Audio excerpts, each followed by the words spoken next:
speaking of being old, I felt like I lost too much of this stage of my life watching Chan lying on the ground. Like, I'm in the prime of my life, Connor. I can't be wasting it watching this fucking clown.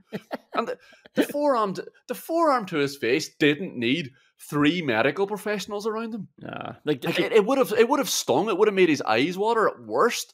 But he's fucking intent on bringing tears to everyone else in the stadium's eyes as they lament the loss of their fucking finite life, watching him getting treated with sympathy. And I mean, that was the actual diagnosis from the medical professionals, because there was nothing wrong with him. Tim Sherwood here. You're listening to the Villa Podcast. When Digne tried to head a ball into the box from the wing in the 88th minute, I was sure what I wanted. Just take the draw and get the hell out of here. Wolves bring out the worst in Villa. And I don't think anybody seemed too happy about the 12 minutes added on. Have you ever heard a more underwhelming response from both sections when they added on 12 minutes? And then Wolves get a man sent off. And then it's like, oh, hang on, let's keep this going. Let's see what happens here. And then just when you add that feeling of the chances that came in the last 12 minutes, I have to say, I was sort of a bit indifferent towards Wolves going into this match, really. And I know it was a derby and I always liked winning just for that sake, really. But I have to say, the scales have been tipped down to me really not liking Wolves and really not liking Gary O'Neill, who came out after the game and said Aston Villa were quite passive. They spent a lot of time in a back six, so the nature in their equaliser was disappointing. I think we probably aged 11v11. They spent a lot of money on the squad, but we looked comfortable. Does Gary O'Neill realise that he is only in this job because the previous manager couldn't spend any money because they spent too much money? Do not sleep on how much money Wolves have spent on that. That we need to get into that. I know, who cares? He played Man City last week. This game was littered with Wolves players just coming into my radar. Remember, we played Brighton famously, and you first, not that you first noticed, but you first noticed what pricks Cucurella and Veltman were. It was, I think your quote was, how did these two pricks stay off my radar for this long? Well, add a lot of Wolves players to my radar right now. I'd say you could add a lot of Villa players as well, though. I mean, Gary O'Neill, a weird comment to bring up the amount of money that was spent, fair enough. But, like, I mean, he's right. We did play with a back six. We did play really passively. And I feel like we've talked about Villa's impact on our weekends quite a bit recently. You know, the magic of winning the 12:30 kickoff 6-1. The negative side of being in Europe, meaning we have these Sunday afternoon kickoffs hanging over us. But I actually had a wee chat with myself on Friday, like almost certainly buoyed by McGinn's last minute goal. I said to myself, fucking wise up. You're not in control of this game on Sunday. There's nothing you can do about it. And look, I definitely wasn't helped by you on Thursday's pod shiting on about how shite we are against Wolves. And unfortunately, I do have to listen to the end of the podcast. But I eventually got Most people missed that one, yeah. I eventually got you out of my head, you know, went to a gig, had a few pints, even went for a Sunday roast before the match. None of it worked, though. Like, I was eating the food too rushed, too hectic. I gave myself fucking indigestion. But that might have just been the knot in my stomach or the fucking worm you dropped into me because of that comment about us being so shite against Wolves, just nagging away at me. And you were right. Wolves do bring out the worst in us because we fucking shit ourselves, literally emptied the fucking worst of ourselves all over Molyneux. We had fucking... We made Craig Dawson run around looking like Franco Baresi in his prime when normally he looks like Franco Baresi today. Like, it was such a strange performance from the players. Really bad decisions about how they were going to take a touch. You know, letting the ball run past them, trying to get their studs on the ball and drag it back when they needed to poking it away when there was nobody near them. And yes, we had 4 huge chances between the 98th and 102nd minute. But if this Villa team is relying on this Wolves team going down to 10 men and waiting until the 10th minute of stoppage time before asserting their dominance, something has gone wrong in the performance. The first 15 minutes were so good. It was very enjoyable. I was sitting back thinking, geez, if this game goes like this for the rest of the match, I'll be quite happy. But obviously we got nowhere near that. But I want to start with how it almost ended. I think, was this before the red card? It turns out Matt Doherty can look behind him and he can run backwards after somebody. But we haven't seen any evidence of this with his international career. But it turns out when he does get back there, he'll just push somebody over. I mean, this was clear as day. Like, you can't just, in any other sport, and I know the rules are different in other sports, but you can't just push someone as they're about to shoot. Like, it's a foul. It really did bring up. It's only a week old now, but all you can imagine was check and play. Good process, boys, and everybody moving on. And this is off the back of, I think it was just the start of the weekend, Mike Dean arguing with Paul Merson and like arrogantly scoffing at Paul Merson as well for thinking that they could go against the laws of the game. And he actually revisited something that Paul Merson had said then earlier in that show on Sky Sports. I think it was called The Debate. And, Paul Merson had said, why didn't you just go against the laws of the game? And then Mike Dean brought it back up, and it really wound Merson up. It's a good clip of it online. But, this is Mike Dean, who told us just 3 weeks ago that he broke the laws of the game because his mate was already having a shit game. So he made sure he had an even worse game by not helping him out. But and then he arrogantly tried to dismiss that as well. He tried to dismiss the noise around that because he already told the story before. This is Mike Dean. The laws of the game cannot be touched. And once again, we're just seeing another example of this nonsense. Like, what are they looking at there when they see that? I have no doubt that if Watkins did that to Doherty as he's trying to smash it clear, it's a free out. There's absolutely no question about it. And I've seen, like you fucking referenced, I've seen Matt Doherty defend like this too often. Half-hearted, lazy, hoping he doesn't get punished, saving his energy so he can do a little shimmy between his right foot and his left foot and go on another pointless underlap. You cannot rely on Matt Doherty for anything. You can't even rely on Matt Doherty to concede a penalty, apparently. and he defends so half-heartedly. I'm a little bit suspicious. I would be surprised if there was actually anything in that push, because he certainly doesn't fucking push himself in a defensive sense. Well, we'll go through the goals here anyway. First, the only Wolves goal, it starts with Douglas Luiz giving the ball away again. And this is in hindsight. I had been texting you about Douglas Luiz. Just he's not on it. And look, I don't want people to think. I remember I'd said something about McGinn earlier in the season. McGinn was off it that day. It doesn't mean that we've had this conversation for 4 seasons now on the Villa podcast. When I'm saying Douglas Luiz is off it today, I know Douglas Luiz has been our best player this season. But sometimes you can look at his individual performance today, and the game is happening right in front of us in the game that we're talking about having no control over, and seeing our centre midfielder getting the ball and dicking around. I think you're referencing the heavy touches, the poking. Like, Luiz was central to that. Literally, every time he had the ball, it felt like it was getting away. There was one stage, and I realised this was deep into the second half, that I was so happy to see him retrieve a ball that had gotten away from him again. And I was just like, okay, just pass it out to Bailey there. Okay, good. And I was like, this is Douglas Luiz. Why do I want him to get his confidence back, being able to play a 5-metre pass to Leon Bailey? But he was Why do you want him to pass it to Leon Bailey? and this one was worse because Matt Cash actually did so well to retain the ball. It sort of trickled out towards the sideline. It looked like it was going out of play. I think it was Chan trying to just guide it out, and Cash just sort of ran around him basically and poked it back to Dougie Luiz, and so careless on the ball like he was all afternoon. And Wolves brick, and every time Wolves broke all afternoon, they got a goal scoring chance, it seemed. And Pau Torres gets done for pace by Neto. I'm not going to expect him to be faster in that situation, but and then it's a bit unlucky because Dean flings himself across, and it deflects back into Chan, who has picked himself up off the ground with his little bloody nose, and he's back up and running again. Like, we had watched him for 5 minutes on the ground because someone's arm hit his face. And I know what happened with McGinn as well. Don't like seeing that. McGinn at least wasn't down for 5 minutes.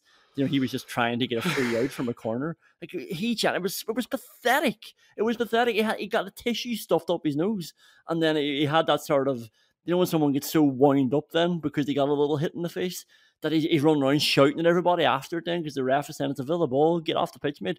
And then he wouldn't get off the pitch. He's like, Jesus, like, there's an Aller boy on my radar. Yeah, the Luiz attempt at nutmeg is fucking pathetic. I mean, he looked like for most of the game today he was like so some old lad walking through an estate and asked the Waynes for a touch, can of beer in his hands. Hey, we touch, hey. I used to play Derry and District Leagues, Stephen Kenny offered me a trial. I told him to fuck off. I was making a fortune working in sales. I wasn't going to train 3 nights a week for 100 quid. No, come back with a ball. Hey, give us the ball back there, 2 seconds. Pathetic.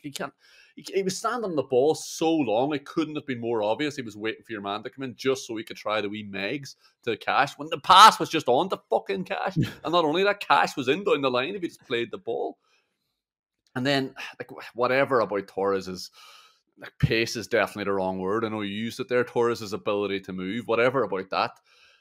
You said Digne flung himself at it. Digne needs to understand what is happening here. Like, he needs to look at the 2 players and realise that Neto was going to run by him, and he needs to be there just to smash it clear at the opposite side. Like, hello, where the fuck do you think you're going? There was nothing Neto.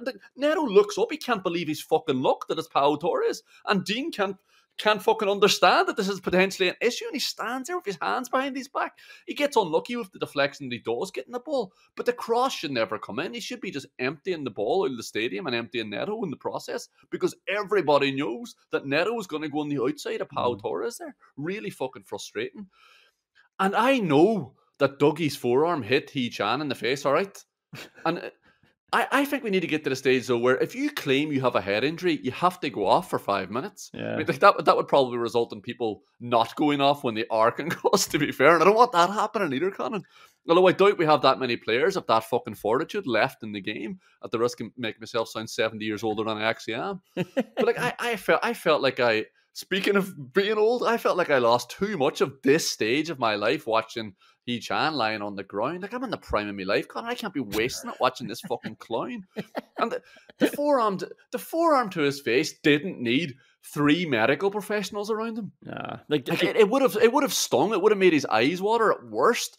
But he's fucking intent on bringing tears to everyone else in the stadium's eyes as they lament the loss of their fucking finite life, watching him getting treated with sympathy. And I mean, that was the actual diagnosis from the medical professionals, because there was nothing wrong with him. A prescription of fucking sympathy and arms around the shoulder to be taken 3 times every 90 minutes. I mean, like, I know we were just as bad. Sure, Leon Bailey's ribcage must be made of fucking breadsticks the amount of times to see him rubbing his chest and his own sympathy. Watkins and Diaby spent more time on the ground looking pleadingly back at Rob Jones than they spent on the ball in the first fucking half. And the really frustrating thing about this is Rob Jones looks like, both physically and in his decision making, he looks like he's reffing a tables, ladders and chairs match. Like, anything goes, Ollie, and miss it. You need to fucking cop on to that a lot earlier than you do. Yeah, John McGinn had copped on. John McGinn knew the crack with his boy. He was like, "It's fine, lads. We're all going to be all right here. Let's get smashed into them." He was well up for it. But I've got a new rule actually, because while Hee-Chan is down on the ground for 5 minutes, why don't we just send Rob over to have a look at the VAR? Have a look at the screen. Nah, come on, we're playing on. Get him off the fucking pitch. He's fine. And actually, that's funny you mentioned that, because that happened in the GAA this summer. Remember, I think it was Derry, and the player was down, and the doctor thought he was being cute because the referee's like, "Come on, we need to get on with the game." And the doctor said it's a head injury. As you know, have to back off. It's a head injury. You must respect a head injury, because nobody has the balls to take that on. But then the ref said, "Well, if it's a head injury, get him off the pitch." and he quickly got up and played on, and everybody's life continued then because of that. The one good thing about this is that Villa responded. I know they got an equaliser against Newcastle, but this is the first time. No, actually, they came back against Crystal Palace as well. Maybe I'll back off them on that sense, but they did come back straight away. As Wolves are still celebrating, as the fans are currently singing shit on the Villa. Douglas Luiz hits a sort of free kick. It was in the general direction of Watkins, and maybe that's okay. And Watkins gets it back to Cash. He gets it back right to Watkins, who's gone around him. And it's a lovely left-footed ball into Torres' path. It's a nice finish, and it's a nice response immediately. Yeah, I mean, the Wolves fans were shouting shit on the Villa, and Douglas Luiz duly obliges by taking an absolutely shit free kick. I mean, Cash does well to nudge it to Watkins, and he asks a really interesting question. Like, he's just tossing it into the box. There's a good shape on it, and he knows Carlos and Torres are there. And luckily, Torres gets in at the back post. It's a decent goal. The best thing about this goal was the camera flashes back to Unai Emery and he's planted to his seat. That was brilliant. Very, very much recalling his interview after the Arsenal game that we talked about last week. And, you know, this is not how he wants to get results. This is not how he wants us to perform. Like, Unai Emery watches 40 hours of football every day. It's his fucking life. And when it's as bad as it is today, it probably makes him question his life choices. Or maybe that's just me projecting. He had his arms crossed. It was like he was huffing. Like, I'm not celebrating that shit. I was texting you yesterday about United. United comeback win, 2 Scott McTominay goals, 2 big balls into the box, and it was just like, I was like, that's the way Ten Hag needs to go. Whatever else he's trying to do isn't working. Just like, he needs to lean into this, because honestly, I honestly believe that it's mostly just because he's shit, and like, whatever they're trying to do, I'm not sure what it is they're trying to do, is not even getting close to working or getting through anybody. Sometimes Fernandes might pick a nice pass through a crowd of bodies. Sometimes Rashford might get a few deflections through the bodies that he's run into, and he'll continue running out the other side of it. But apart from that, it's nothing consistent. Like, a complete opposite of Unai Emery. That's why he can't celebrate a goal like that. Absolutely. Did you see Anthony coming on as well? He came on and he rolled the ball back to Harry Maguire to swing it in about 4 times yesterday. It was fucking pathetic. And that's obviously not going to work unless big slab heads at the edge of the box to get on the end of it. Suddenly they need Maguire putting the ball in and receiving the ball. Let's leave it there. We'll come back with WhatsApp whinges.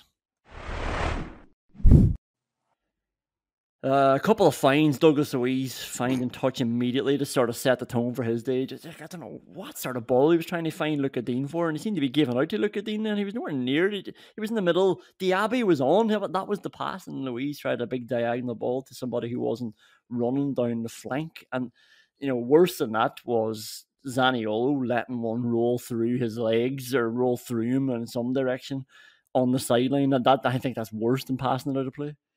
Because he just understand where he is on the football pitch. I mean, all he has to do is open his eyes and realise that he can't let the ball go through his legs.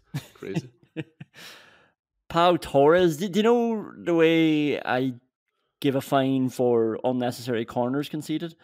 Unnecessary heading the ball out for a throw in the 97th minute when they've got 10 men. God, I know they're under a bit of pressure, but take it down. Like, you've got the extra man, you've got nobody forward. But kick it back if you have to. There's a defender just over that defender's head as well. I can't be having him just finding touch and retreating back into defence. Yeah, I mean, I know he got fucking skinned for the first goal, and he was obviously panicking about that. He was left isolated with Neto a bit too often for my taste, and definitely for his, I'd say. But that was really frustrating. That was before we created any of the 4 chances as well, so you can imagine how blood-blooding it was. The McGinn shot, only I like it. It was very close from John McGinn. Jesus Christ. It actually looked like it once. It was so strange the way it dipped down. I was like, did that go through the net? It was so close to going in between the joint. But the other person who tried a McGinn shot was Douglas Luiz in 95th minute, and it was a pathetic shot. He tried this on Thursday night, and I thought it was just because it was the Conference League and he was trying out some things, but he's bringing it here. He's bringing it here in the 95th minute and getting nowhere near it.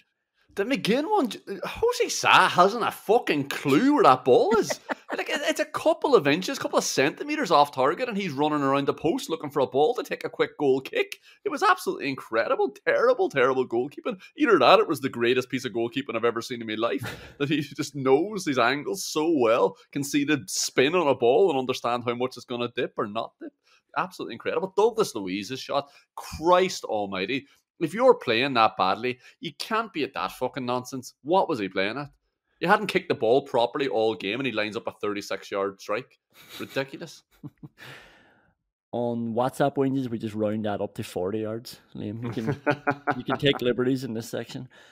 The first WhatsApp whinge. Does Gary O'Neill know the game is available outside his monitor?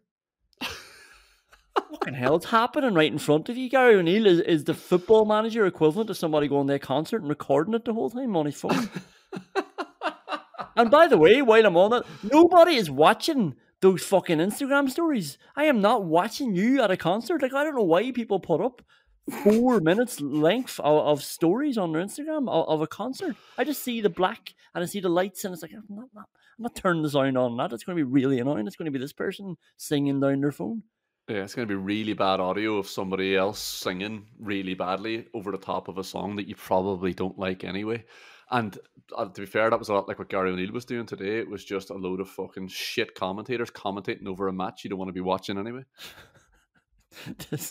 The second WhatsApp, or sorry, no, we're not going to move on quickly because Gary O'Neill's tracksuit. What? I'm actually not doing this to wind you up because Unai Emery's an interesting one. Like I saw people were tagging us in this as well. It was O'Neill's tracksuit versus Unai Emery's three-piece suit. Emery looked great, like he always does. He looked great in his bomber jacket walking around Birmingham during the week as well. He's got his bronze bomber jacket and he wears that. Following Unai Emery, somebody is, and I like it. But why? What do you think it is? Do you think there's any reason why Emery produces the suit? And because, like, I don't want to slag Gary O'Neill for wearing a tracksuit. I don't love that he doesn't venture away from the tracksuit. But what is it about Unai Emery that he changes it up? Like, why do you feel like he Sorry. Do you wear the same clothes every day? Well, Gary O'Neill does. Do you think this is an interesting question? Like, what is it about Unai Emery that he decides to change his clothes when he gets up in the morning? Why is Unai Emery not just wandering out under the pitch in his fucking boxers that he wore to bed the night before? He changes his dress code, is what I mean. He's changing. I think maybe he respects the derby. I don't know. He wears a three-piece suit. He went to Chelsea, wore the three-piece suit. But some days he'll bring in the gilet. Some days he'll be wearing a coat. It's an interesting one. He keeps us guessing. It's not that interesting, is it? The second WhatsApp whinge. Just once, I would love to see Villa not get caught out with a right to left diag. It doesn't matter who's right back. It doesn't matter who's playing there. Like it doesn't matter if it's Chambers. It doesn't matter if it's Cash. If it's Konza. It doesn't matter if they're playing well or badly. That ball from right to left diagonal is going in behind the Villa defence. And on top of that, to add to this WhatsApp whinge, just once I would love them to not concede a goal scoring chance when they give the ball away. Yeah, that first one, or the one that went over the top, I was just watching that thinking, how has this happened? We've got 5 defenders on the pitch. What the fuck is a ball getting played that easily over the top for? And how is there so much space in behind? Obviously, when there's no pressure on the ball from Kamara or Luiz, which there definitely wasn't. I can't actually remember the pass. I can remember it landing on Hechan's foot, but I can't remember the actual pass. But I can fucking guarantee you there was no pressure on the passer.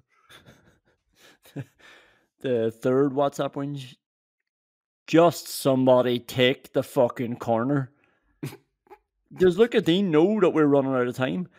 We got a tweet from AVFC Stato. I've shouted out that account before. It's brilliant. Follow it if you're not following it. I'm sure you are following it. But and what a prime slot he's gotten on this podcast, and people are still listening as well. They haven't. The drop off rate doesn't come into play just yet. Keep promoting the drop off rate. I'm sure that'll keep people listening. He said, I'm looking forward to hearing the Villa podcast discussing why Leon Bailey and Luca Digne are arguing who is taking the corner, and then Digne nudges it away because he's lost the argument when we are in need of a goal. I mean, was this a piece of ingenuity from Luca Digne that Leon Bailey wasn't in on? Was he huffing?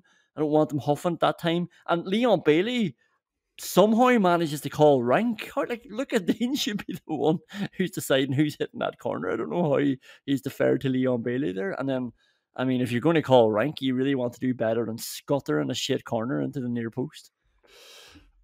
There's certain players, though, whenever they do call rank like that, you do expect them just to scutter a corner into the front near post. It was an absolutely dreadful corner. And very interesting, you said, was it a piece of ingenuity from Luca Digne that Leon Bailey wasn't involved in? Do you think he's exhibiting some sort of level of genius here by deciding to roll the ball to somebody that doesn't know the ball's getting rolled to him during a football match? I was thinking about the Ryan Giggs Wayne Rooney, was it against Roma or somebody in the Champions League? I think it was against Chelsea. They scored from it. Yeah, Ronaldo got the header, I think. Yeah, but I think they ended up scoring from the replay anyway. So I think Vidic might have scored from the corner. It was just swung in after that. So you're denying that Luca Digne could have produced that, except that maybe he did just forget to tell him that this is what we're doing? But so he's a fucking moron then. Maybe this was another play in Austin McPhee's trick book that we all just can't keep up to. We have to forgive Leon Bailey for not being able to keep his head around all of these different routines. Yeah, but we have to understand as well, whenever Dean looks up and Leon Bailey's walking away or not paying attention, that it's not the fucking time to play this set piece. Okay, we've let a lot out there, I feel like, in the first 20-odd minutes. Let's take a quick breather and we'll come back with the award categories after this. Okay, let's mix this up and start with the You Let Glenn Whelan take a 90th minute penalty award. Matt Cash in right wing, what do you think of that? Not very good. I could see why he did it. I was worried he was going to do it all weekend. Even though, like I said, I had that chat myself and I wasn't worried about the game at all. I was because of how he was talking after the last game where he was talking about he thinks Matt Cash can play higher. We all know that Matt Cash certainly thinks he can play higher as well. Yeah, look, it didn't work. I mean, we just weren't on it. I wouldn't use this as a smoking gun for Matt Cash not being able to play right wing. We were dreadful. We didn't get on the ball anywhere near enough as we would like to in decent positions. We definitely had plenty of the ball. Sorry, Diego Carlos definitely had plenty of the ball, standing aimlessly in the centre circle, but we didn't get the ball into high enough spaces to be able to exploit Matt Cash's abilities in that area. I've got a nomination for the Tim Sherwood, we played 2 number 10s and bamboozled them award. Good to see the boys really not wanting to concede from a corner, finally. Is it that hard? Like, get your hands on, want to win the ball, don't want them to get away from you. Honestly, it's the first time, and I know we were all a bit distracted with McGinn v Dawson, but it's the first time I could see boys taking a bit of pride in not letting a player get away from them. It was like, yes, this is what you have to do. Just tune in when they've got a corner. Everybody tune in. Everybody take a bit of personal pride in not losing a personal battle, and then go win the ball. Yeah, I don't know. Was this anything to do with how we were defending, or were they just egged on by the fact that Rob Jones looks like he's a WWE ref? I'm not sure. No! But I do. I was watching it thinking, yeah, it is good that we're trying to defend, but is this what McPhee was? Is this what McPhee was working on? Like, I know I've been desperate for some sort of evidence that McPhee wasn't spending his entire training sessions getting the lads to run around doing ring a Rosie before swinging a corner in. But like, I didn't think that our whole defensive set piece would just be John McGinn trying to wrestle with Craig Dawson, who didn't receive one corner kick in his general direction the whole fucking game. Craig Dawson, by the way, come on, he had a decent game, but my God, that was a bit sad seeing him just falling over all the time. Like, I know you're under a bit of pressure. Push him away and go win the header yourself. Yeah, he does need to push him away, and he does need to just run by him as well, and he did that. So he is so hectic in there. McGinn is just desperately looking at Dawson. It should be so easy to lose him in the crowd, so easy to lose him with people just by making John McGinn run into people because he's only looking at Dawson. But nah, he didn't have any interest in that. It's almost like he didn't understand the rules. He thought he could get a penalty by falling to the ground before the ball's in play. I was going to mention an Austin McPhee corner that I liked, and a couple of them that we produced on the offensive side of things, but it's nominated for the first Rosenthal Award. We've got a lot of Rosenthal nominations to go through, so we might as well get started. It was the Pau Torres he missed the ball. It was a lovely Diaby cross, and we did this for the first 4 corners, I'd say. We just played it short out to Diaby, who crossed it in from a deeper position towards the goals. It was dangerous crosses. But like that was weird initially, because I started off not enjoying this routine because the whole thing began with Konza and Diego Carlos roaring, signaling different numbers to people. It was like Konza had 1 finger up and Diego Carlos had 3 fingers up. I was like, what the fuck is happening here? And it just got past the Diaby and swung in anyway. And then Torres just missed the ball. He had a good chance for a header there. He missed the ball. He missed his fucking cue. Jump! What are you doing? He stayed under the ball. And like, how many times have I've actually asked people, and I asked them to do it again. Ask your friends who don't support Aston Villa, how often do your players just miss the ball in the 6-yard box? I mean, normally it's just Watkins or Bailey missing the ball with their left foot as it comes in towards them, swinging aimlessly at it. But Torres just swung his head at a ball and missed it. It was absolutely insane. Like, don't be just going past this as if this isn't a big deal. Like, the ball was just above his head. He tried to hit a ball and missed it. Hey, do you think I nominate anything for a Rosenthal Award? It isn't a big deal.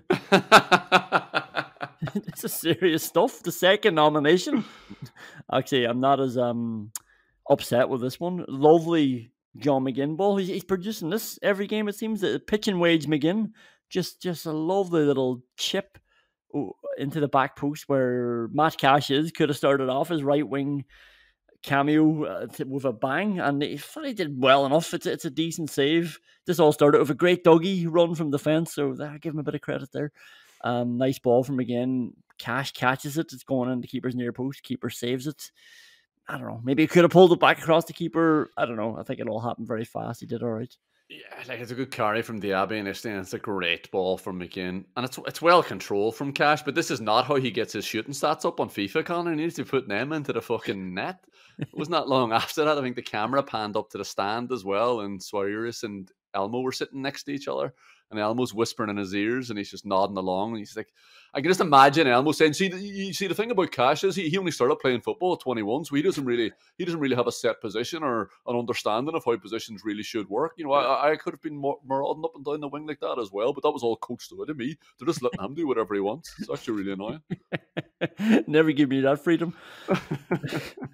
The third nomination, another big chance, and Emery was not happy with this one. It was the John McGinn. He's on the 18-yard line. It's just high and wide. He's trying to whip it into the top corner. And Jesus, it catches it dreadfully. I'd rather... that would just feel awful the way I came off his foot. It's high and it's wide. It's terrible. He's so close. It's an 18-yard line with space. I think Diaby rolled it to him, did he? And...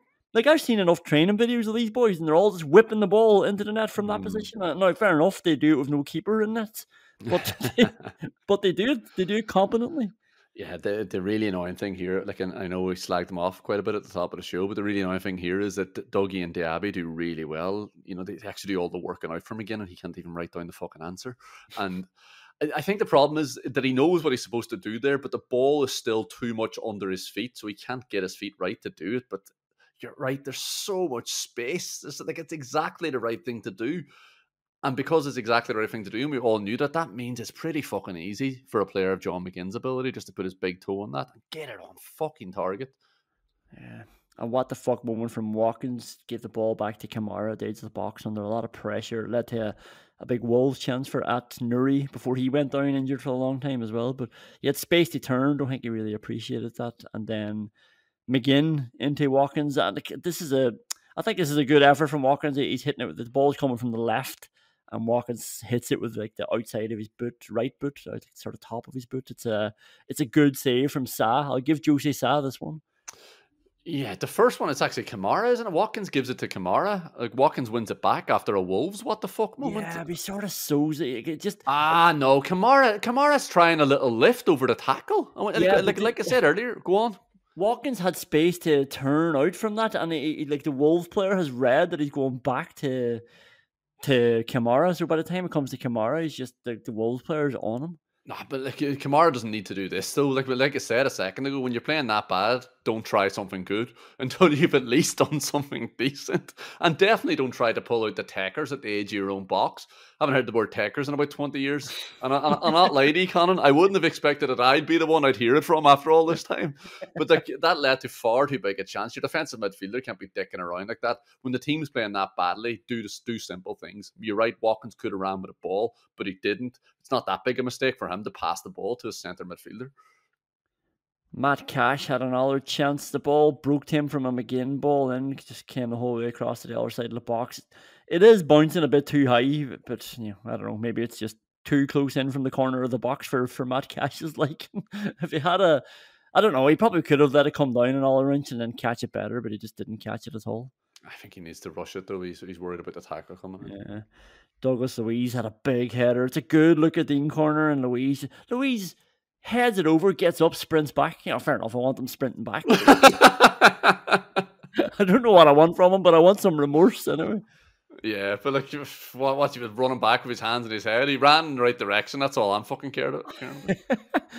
Semedo, I think he might have been offside. He sent Diego Carlos, who had a slide and try and block the shot, but he sent him away, and then he just shot right into Emi Martinez. And then Neto, Jesus, actually, that should have been the winner for Wolves. I think it was the 79th minute. And it's some first time ball from the big striker. And like, this is when the ball went down the flank to Matt Cash. See, I always just go back. Which Villa player can I blame here? Matt Cash can't keep the ball under a bit of pressure. Wolves win the ball back and break like they did all afternoon. And it's a lovely first time ball from the left wing, goes right into Neto's path, and he just balloons it over. Yeah, it's almost like he can forgive Unai Emery for being so worried about Wolves on the counter-attack as he go through this. They were pretty fucking dangerous despite the fact that we played a flat back six, according to Gary O'Neill. Yeah. They still got through plenty of times, but they did make a mess of some of their chances. The Semedo finish, you're right, he was offside anyway, but Jesus Christ, he sends Diego Carlos for a chip in, and he just gets sick himself after eating it, apparently. He didn't let the fish get cooked well enough, and it's a terrible finish with his left foot. And that one being ballooned over the top. Christ almighty, can you imagine if that was a Villa player? The disappointing thing about the Matt Doherty v Watkins thing was it was a nice move. It went up to Watkins, controlled it well, dropped it off to him again like we've seen him do, gets it to Bailey, and he goes back on the overlap, and Bailey gives it to him, and he gets pushed over. Like that was a decent move. And then McGinn used his arse, and we played it into him. Like, and we probably should do this more. McGinn's in the box, play it into him. He's going to hold somebody off, and he rolls away really well, sets up Dougie really well. Like me again, and this is probably a recurrent theme, in fairness to John McGinn on the Rosenthal Award. He does contribute to a lot of big chances, and it's all different ways as well. He's got a diverse repertoire in his arsenal, but he set up arsenal. But he set up Douglas Luiz and he got blocked down. I didn't really see a replay of that. I wanted to see a replay to see if Dougie could have done more. I didn't see any remorse from Dougie anyway.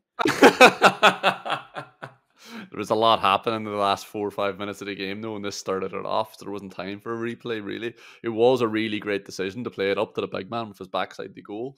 And yeah, it's the perfect pass. And last week, you wouldn't have wanted anyone else coming on to that ball, given his performance today. And I'm surprised he didn't come on the ball because he was playing like such a wanker all afternoon today. It was a dreadful finish. Zaniolo.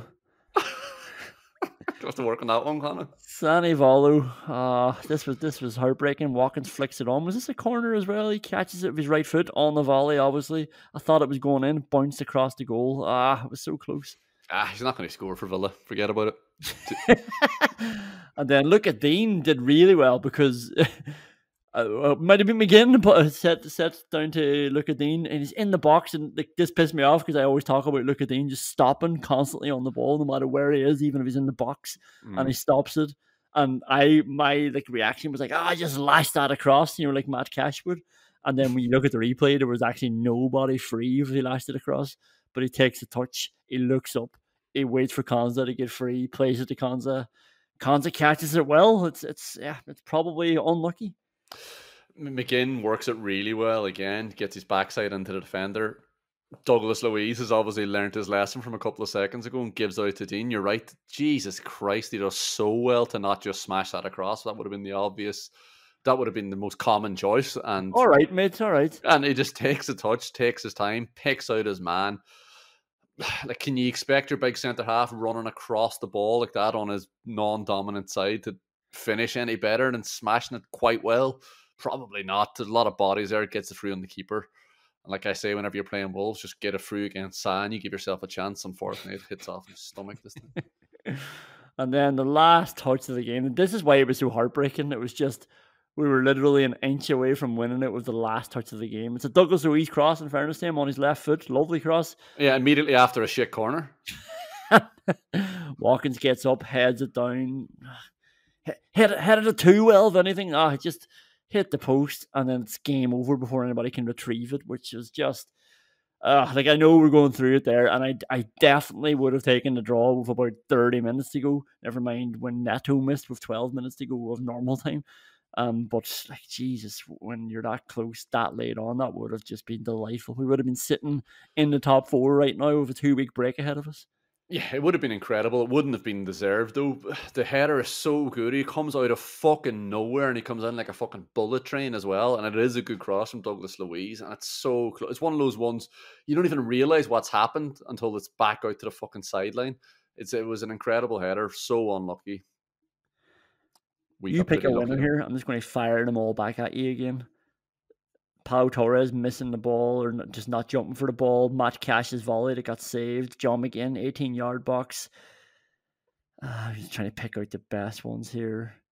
I think Douglas Luiz, 98th minute, they've just had a man sent off. He's got the ball set from 15 yards out. There's a lot of bodies there, but I think Douglas Luiz last week takes his time there and just roofs it.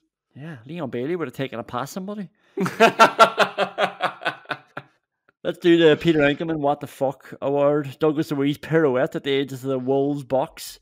Just sort of started it all for him, really. It just looked a bit casual, even as he was trying. Like, he took the ball, took a heavy touch, got it back, pirouetted into two players, lost it, and then Kamara has to take a yellow card to save him. And then Douglas Luiz soon after passes it to neither Konza or Cash. That one, there was that one in between, and they're both looking at each other. It's the worst. It's the worst thing that we do on a pitch. Yeah, it was at this stage I realized, and by we you mean Aston Villa, not you and I. It was at this stage I really realized something wasn't right with Doggy. It was such a simple pass, and it was dreadful as well. And of all the players to roll it, I mean, he looks at Konza and Cash as if he's going to blame them. If the ball is able to be won by Konza and Cash, if you haven't just completely dissected the pair of them, they'll fucking win the ball. Of all the players on the pitch, you can be pretending that you played a decent pass to. Konza and Cash aren't your fucking guys, Dougie. Pau Torres tried a ball inside. This is the old classic, the bad Aston Villa what the fuck since we've started this section on the podcast. It's a ball into the middle of the pitch as our centre half is striding down the wing. and it's a ball into nobody. It's a ball into an opposition player in the middle of the pitch, and Digne saved him actually. But like, how many times did Torres lose the ball in the first half? Like, I thought it was fucking Bertie T we were playing with at centre half a lot of the time.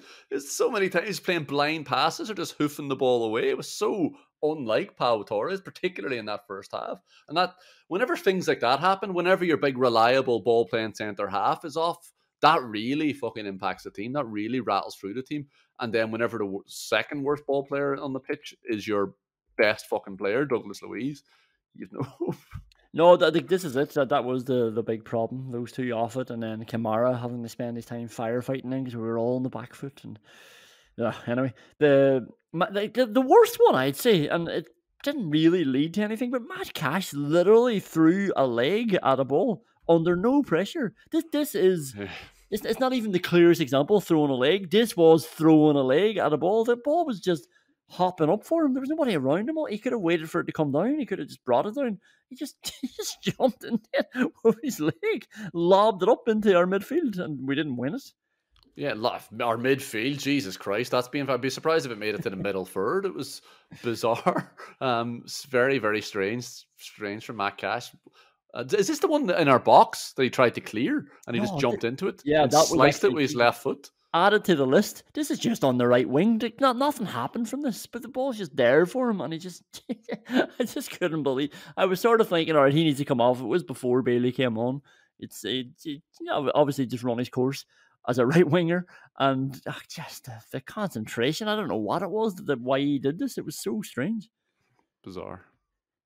Look at Digne try to ball into Douglas Luiz as well. Like that's again just wide into our midfield, losing the ball, and like at least that's our left back doing it. It's still a defender doing it, so I don't like it. I thought you were going to say at least we're used to that one. and then look at Digne. This is the last one. He threatened to take the ball off Watkins in the Wolves box. Watkins held the ball up, took a touch, and you're thinking, right, is he going to get this on his right foot now? I know we talked about this last week. Sometimes it looks slow, Watkins moving that onto his right foot, but he always gets it on, and he usually finds space to get the shot away. And then look at Dean appeared and jumped over the ball, and then Watkins left it, and Wolves just came striding out. Probably Craig Dawson, Franco Baresi himself came striding out. Yeah, that was. And I was actually thinking of us praising Watkins for this last week, and he did it a second time as well, where Dean went on the overlap. Watkins rejected it, tried to come inside, then tried to go back on the outside himself, and then just won a throw-in. Like, ended up running towards the corner and got a throw-in. Absolutely ridiculous stuff.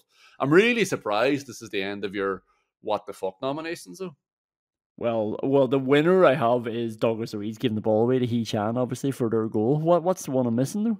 Douglas Luiz potentially getting himself a red card. Absolutely moronic stuff. I mean, like I've played really badly before. I've played below my level, done stupid things that I would normally never do. Like, been outfought and outfought by the opposition. But I've never asked the referee, does he want to send me off? Like, I've never been stupid enough to say to the ref, you must have a lot of pent-up frustration because you haven't been able to get a pumping, haven't been able to make any gains in the last 70 minutes. So do you want to send me off, take back control? Although he probably did bang out a few reps, a few bicep curls or some shit at halftime. But, Rob Jones is obviously really fucking angry. He's just desperate to get back into the gym, and Douglas Luiz is putting his hands towards somebody's neck. I know it was a fucking dive, and he's obviously... he's obviously looking to go down to the ground fairly often as our wee He-Chan, but Jesus, Douglas Luiz, don't give him an opportunity to do that. That could be the worst one, actually. And I was thinking Dougie had to come off as well, and I would have crucified Emery if Douglas Luiz had to get sent off, because it was just like, this boy isn't on it. This boy's already on a yellow. This boy is just towing the line. He's giving the ball away even when he's on it, and then he does that. Like that was really bad, and it would have been compounded by the feeling that I had of like, he should have been off. But yeah.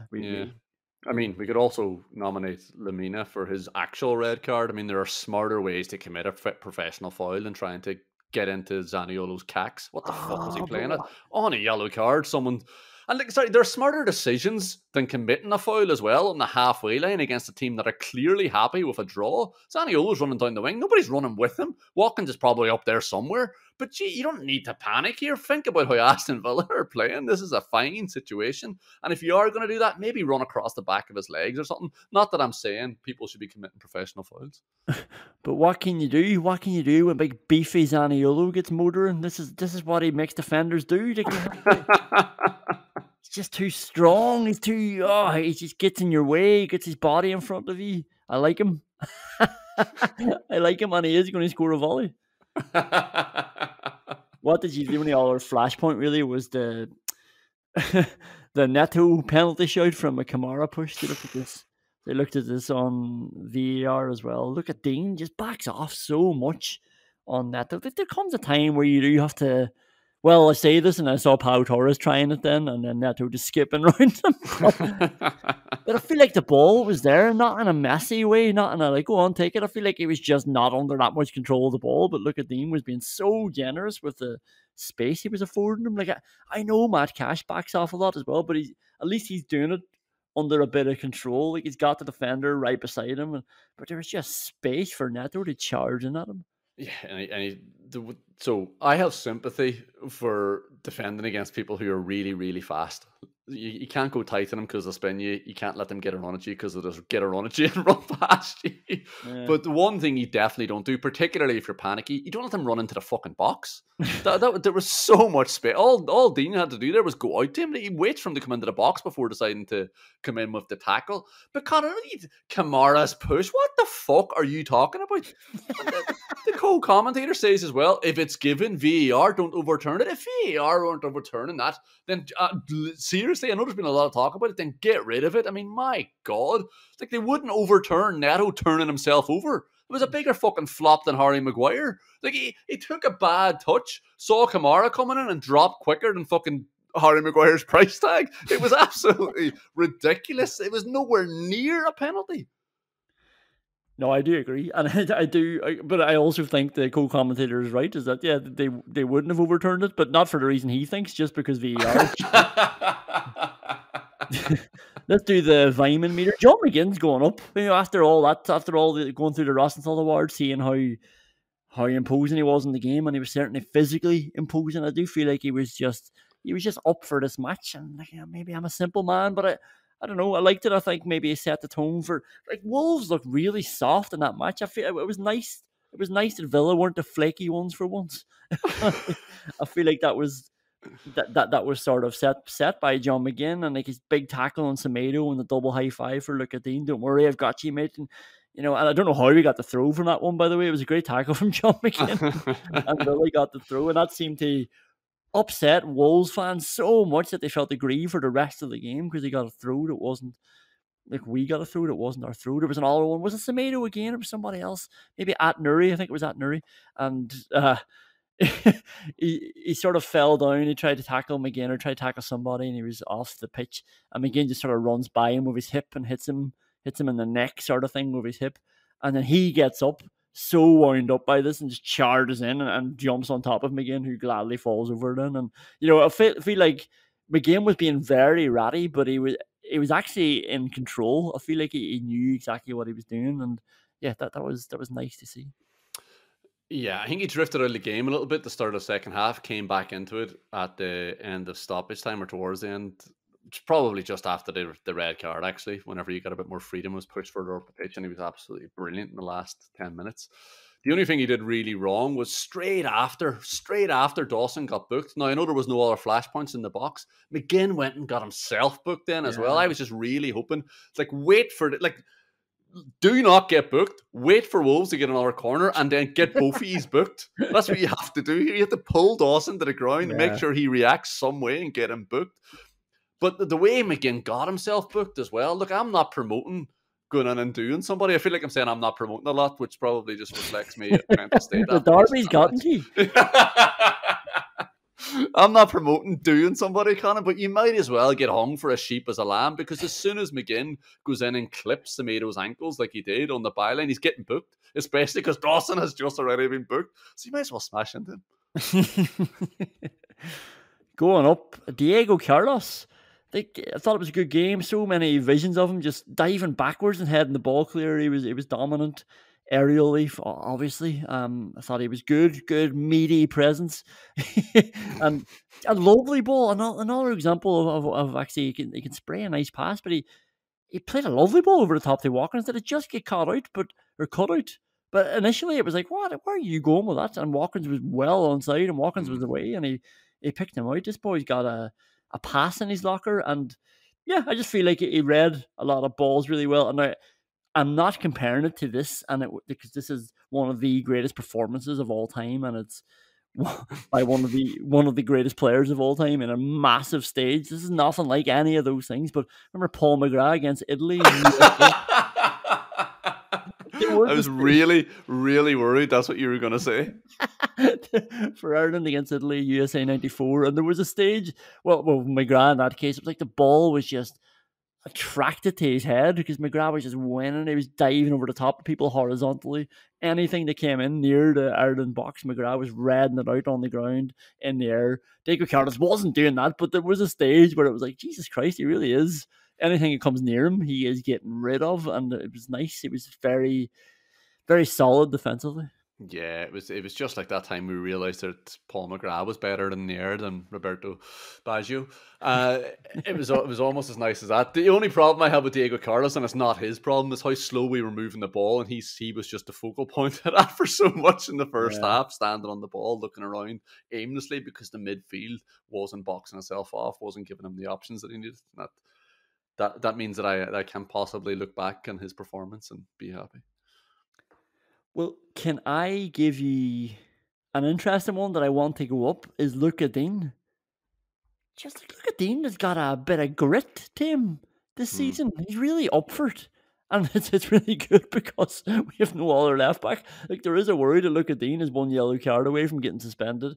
He's basically 30 minutes away in the next game from getting suspended. And like McGinn is probably going to have to play left back, and that's what's going to happen. We don't seem to be trying anybody else out there anyway. And but look at Digne, even when he's not playing his best games, even when he's not like whipping his crosses into great effect, I don't know, he's putting out fires. He's up for it defensively, and we used to laugh at the fact that he was the defensive choice between him and Moreno. But actually, if he was playing like this last season, I would definitely see that. Yeah, probably need to recall Seb from loan, but it was I actually saw him sprint into the corner a couple of times as well, putting on a bit of a press as Wolves were dicking around back in their own corner flag. And I was thinking, Jesus, he's the last person I'd expect to be doing this because he has to run back the whole length of the pitch as well. And I know he's not going to enjoy that, particularly if he lets Neto get on the ball. But his pressure, his tackling, his rattiness as well, obviously learning from his captain today. Nah, he was really, really good. I don't think there's anything interesting about putting him up. I thought he played really well. Going up, Ollie Watkins. Mostly just because he signed a new contract. I don't think he did much today to go up, but not just the new contract, which is great. It's the quotes that went along with the contract. He said, "I'm going to break Gabby's record." Brilliant. Was brilliant. I'm going to break Gabby's record. And then he wants to win a trophy in his career as well, and he can do that here. Come on. That's what he should have been saying to his midfield today. Come on, get the fucking ball. And this is why I have reservations of putting Diaby down. Don't like Diaby shouldn't be coming off after an hour. Maybe he's got a bit of an injury. I don't know, but I felt sorry on him because we just lost such control of that game after 15-20 minutes. We didn't have the ball. We weren't moving it forward. There was nobody free. We might as well we didn't need two up top. Because Diaby wasn't contributing anyway, but we didn't have the ball. We probably could have done with an extra man in midfield. But he's very close to going down. But I think I'm going to fight for him in this case. And this is me saying this with Diaby in my fucking fantasy team. Like, he was one of the reasons why we weren't getting on the ball as well. He wasn't getting himself free. Whenever he did get himself free, he wasn't doing anything particularly interesting with the ball. Like, I know Wolves play like fucking dogs and they really strangle the space between their box and about another 10 yards out. But you want to see more from him there. You can't just say he wasn't getting on. He's got license to go out and get on the ball and get turned as well. He's not playing in Ollie Watkins' position. Dougie going down. Anybody else going down or up that I'm missing? I don't think so. No, not really. I mean, the problem today was the functioning of the team, really, as opposed to individuals, other than Douglas Luiz, who's definitely going down. But Conan, I don't want Douglas Luiz to be bombed out of Aston Villa. I think Douglas Luiz is a good player. Sometimes I do. This is why a podcast medium is so much better, because you've got context, you can thrash things out, you can talk for a bit longer. Sometimes people can tell the tone of your voice as well, and then there's also. You can go back through the tapes to hear me say I like Douglas Luiz. Sometimes if you put out a tweet, just be like, Douglas Luiz should come off. People will pick that up who don't listen to the podcast and they won't like it. They definitely don't listen to this far into the podcast. Anyway. Questions we can't answer, but probably will. Only one. But if we could get audio of Michael Oliver today during Arsenal v Man City, looking at that Kovacic double challenge, which we should be able to get the audio for because they've promised us that they're going to start releasing the audio from now on. I can't wait to hear the Watkins one. What do you think we would have heard? Both legs have come off the ground. He's gone in, done him on the Achilles / lower leg. With his studs. Yellow card. Nice one, boys. Nice one. It was the second one was the worst. I mean, there's your example. Like, as much as I think Rob Jones was delighted to give McGinn the yellow card because he wanted to give those two boys a yellow card, but not for the little handbags in the box. He wanted to give them both a bit of manners. McGinn gave him the opportunity to do it. Kovacic gave him the get out of jail card. Yeah. Don't worry. Nobody's now going to look at this VAR decision. Nobody's going to look at why you didn't send them off. 1 minute later, the most yellow card challenge, potentially another red card challenge. Yeah, definitely. I mean, the first one is a straight red without a doubt. The second one is an orange card. I mean, if he gets sent off there, like you'd be questioning it, but it definitely doesn't get overturned by VAR. Not by this fucking VAR today, anyway. Obviously, it wouldn't have gotten overturned because again, he's gone in, his foot's off the ground whenever it makes contact with his ankle. He's not sliding in, he's jumping in. He's jumping in like a moron as well. He thinks there's a chance to nick the ball away there, but he's not giving himself the chance to nick the ball away. He needs to jump in front of Declan Rice there, and it is on. The press is on. Declan Rice is going backwards. Kovacic is more mobile than him. He needs to fucking figure that out and get the ball back. The best thing about this, though, was seeing Arteta bouncing around on the touchline.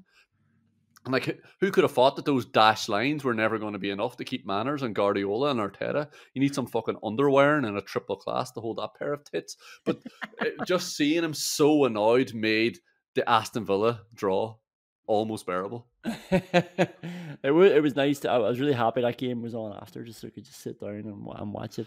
But I actually think the most interesting thing about that game was how low a quality it was. It was very bad. It reminded me of the old top four, when Chelsea would play United back in the day. You look forward to these matches, and then they were always shit. They were always 0-0 and sometimes 1-0, and it was just defensive stalemate. Like, this is dressed up now as it not being defensive, but it is because Arsenal have the ball and they won't move the ball until City press, because they don't want to potentially lose the ball out of shape, and City don't want to be out of shape to press. So we're just watching two teams in shape, no matter if they're on the ball or off the ball. They're just sat in shape, so paranoid about the other. Yeah, but like that's the way we play as well in possession, but we force the ball through the midfield as well, ordinarily. Like, we got the two lads dropping into space to take it, and we've got the two lads in front of them taking it off them as well. It was baffling, and it definitely is defending. You don't even have to talk about them on the ball, about how cautious they were.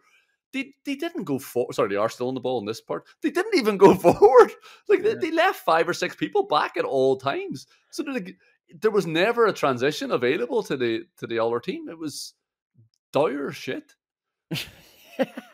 Finally on the Kovacic thing, Neville and Carragher really need to stop saying that the game would be ruined if it wasn't 11v11. Fuck me. Is it a red card or not? Like, this goes across the board. Like, Carragher, whilst complaining about one of the decisions against Liverpool, said that as well. I sort of didn't want it to be a red card because I thought it would ruin the game. Jesus Christ, like, it's like the player getting sent off has ruined the game, and it wouldn't ruin the game anyway. It opened the game up, if anything.